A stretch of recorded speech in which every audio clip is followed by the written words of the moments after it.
कौन है जो आज की भाग दौड़ भरी जिंदगी में चिंता और डर से नहीं जूझ रहा? हम सब जूझ रहे हैं ना। पर सोचिए, क्या हो अगर इसका हल, इसका सल्यूशन हजारों साल पुराने एक ग्रंथ में छिपा हो। जी हाँ, आज हम भगवत गीता के ज्ञान को समझेंगे, एक प्रैक्टिकल टूल किट की तरह जो आज की मुश्किलों से लड़ने में हमारी मदद कर सकती है।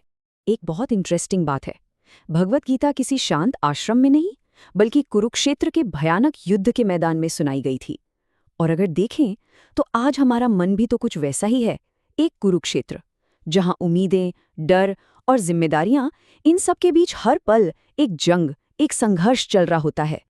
तो चलिए गीता के इसी गहरे ज्ञान में गोता लगाते हैं, कोशिश करते हैं इसे समझने की और इसे एक ऐसे आसान फ्रेमवर्क में ढालने की जिससे मन को शांति और एक क्लैरिटी मिल सके। सबसे पहले ये समझना बहुत जरूरी है कि गीता का ज्ञान किसी साधु संत को नहीं दिया गया था। नहीं, ये ज्ञान मिला था अर्जुन को, एक ऐसा इंसान जो एक बहुत बड़े, शायद अपनी जिंदगी के सबसे बड़े संघर्ष और कंफ्यूजन में फंसा हुआ था। और पता है, इसीलिए इसके जो सबक हैं वो हमारी रोजमर्रा की मुश्किलों पे एकदम सटीक बैठते हैं। ठीक है, तो आप सीधे मुद्दे पर आते हैं, प्रॉब्लम की जड़ तक पहुंचते हैं। क्योंकि देखिए, गीता के अनुसार किसी भी चिंता को अगर दूर करना है तो सबसे पहले उसके सोर्स को, उसकी वजह को समझना पड़ेगा। ये सबसे जरूरी है।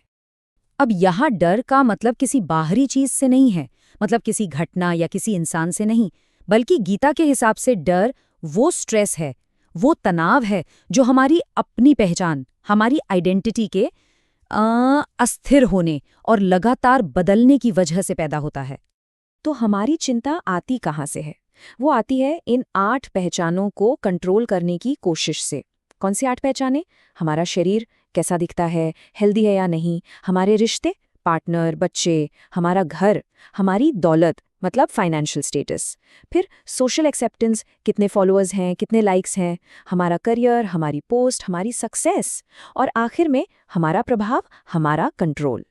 अब प्रॉब्लम यह है कि ये सारी चीजें ये नेचर से ही बदलती रहती हैं, और जब हम इन्हें जबरदस्ती काबू में रखने की कोशिश करते हैं तो बस वहीं से तनाव पैदा होता है। तो ठीक है, प्रॉब्लम की जड़ तो समझ आ गई। अब बात करते हैं सॉल्यूशन की।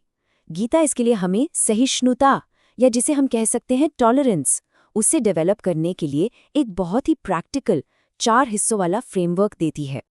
यही 4 चीजें, ये 4 पिलर्स हैं जो हमारी बदलती पहचानों से पैदा होने वाली एंग्जाइटी को मैनेज करने में मदद करते हैं। ये 4 सहिष्णुता हैं। पहली, द्वंद्व को सहना। दूसरी, अपनी इच्छाओं के वेग को सहना। तीसरी, दूसरों की सफलता को सहना। और चौथी, दूसरों की राय को सहना। चलिए अब एक एक करके इन सबको समझते हैं। तो चलिए सबसे पहले इन 2 टूल्स को जरा गहराई से समझते हैं। पहला, द्वंद्व मतलब बाहरी दुनिया की अनिश्चितता, जो अप्स एंड डाउन्स होते हैं। और दूसरा, वेग यानी हमारी अंदरूनी इच्छाएं, हमारे मन की उथल-पुथल। अक्सर हमारे दुख की एक बहुत बड़ी वजह पता है क्या होती है? हम हर सिचुएशन से सिर्फ और सिर्फ पॉजिटिव नतीजों की उम्मीद लगा लेते हैं। लेकिन कृष्ण कहते हैं कि अपनी उम्मीदों को एडजस्ट करो, उन्हें रियलिटी के करीब लाओ। और रियलिटी क्या है? जीवन का द्वंद्व, मतलब सुख और दुख, सफलता और असफलता, हर चीज की 50-50 संभावना है। और इस सच को स्वीकार करना, यही टॉलरेंस की तरफ पहला कदम है। और यहाँ एक बहुत जरूरी मैसेज है, हम हमेशा अपने हालात, अपनी परिस्थितियों को कंट्रोल नहीं कर सकते, ये सच है। लेकिन हम अपने रिएक्शन को, अपनी प्रतिक्रिया को हमेशा कंट्रोल कर सकते हैं। मतलब आप निस्सहाय महसूस कर सकते हैं, हेल्पलेस फील कर सकते हैं, लेकिन होपलेस नहीं होना है, निराश नहीं होना है। अच्छा, अब आते हैं दूसरी सहिष्णुता पर। ये जुड़ी है हमारी अंदरूनी इच्छाओं से, जिसे गीता में वेग कहा गया है। और गीता तो इन्हें आत्मविनाश का मतलब सेल्फ डिस्ट्रक्शन के 3 दरवाजे मानती है। तो चलिए देखते हैं कि ये 3 दरवाजे आखिर हैं कौन से। तो गीता के अनुसार ये 3 बहुत ही शक्तिशाली भावनाएं हैं, काम यानी लस्ट, क्रोध यानी गुस्सा, और लोभ यानी लालच। अगर ये तीनों बेकाबू हो जाएं तो ये आत्मविनाश का कारण बनती हैं। इन्हें समझना और इन पर काबू पाना मन की शांति के लिए बहुत बहुत जरूरी है। चलिए अब आखिरी 2 तरह की सहिष्णुता पर चलते हैं। एक है परोत्कर्ष, जिसका मतलब है दूसरों की सफलता को बर्दाश्त करना, और दूसरी है पर मत यानी दूसरों की राय को सहना। तो तीसरी सहिष्णुता है दूसरों की सक्सेस को एक्सेप्ट करना और ईर्ष्या यानी जलन पर काबू पाना। हमें ये समझना होगा कि हर काम करने वाले सिर्फ हम ही नहीं हैं। असल में कोई भी सफलता कई चीजों का मिक्स होती है।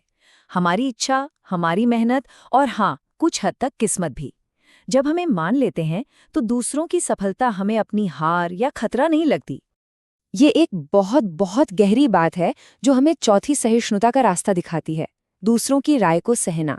देखिए, गैजेट्स कंट्रोल करने के लिए बने हैं, पर इंसान प्यार करने के लिए बने हैं।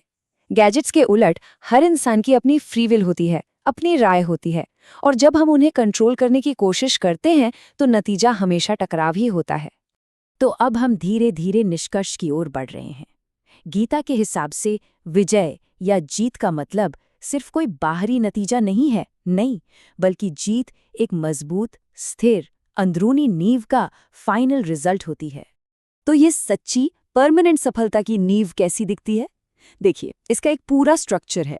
सबसे नीचे है विनय यानी ह्यूमिलिटी। उसके ऊपर है वैराग्य, मतलब जो हम कंट्रोल नहीं कर सकते उसे जाने देना, लेट गो करना। फिर आता है विवेक, सही और गलत में फर्क करने की समझ। और उसके ऊपर है विश्वास, और इन्हीं 4 मजबूत खंभों पर विजय का झंडा फहराता है। तो ये पूरा विश्लेषण एक आखिरी लेकिन बहुत जरूरी सवाल पर आकर खत्म होता है। गीता का सार, उसका मूल संदेश पर्सनल रिस्पॉन्सिबिलिटी और चॉइस की पावर का है। वो कहती है कि सबसे बड़ी शक्ति इच्छा शक्ति है, हमारी फ्री विल। तो सवाल ये है कि आप इसका इस्तेमाल कैसे करना चुनेंगे।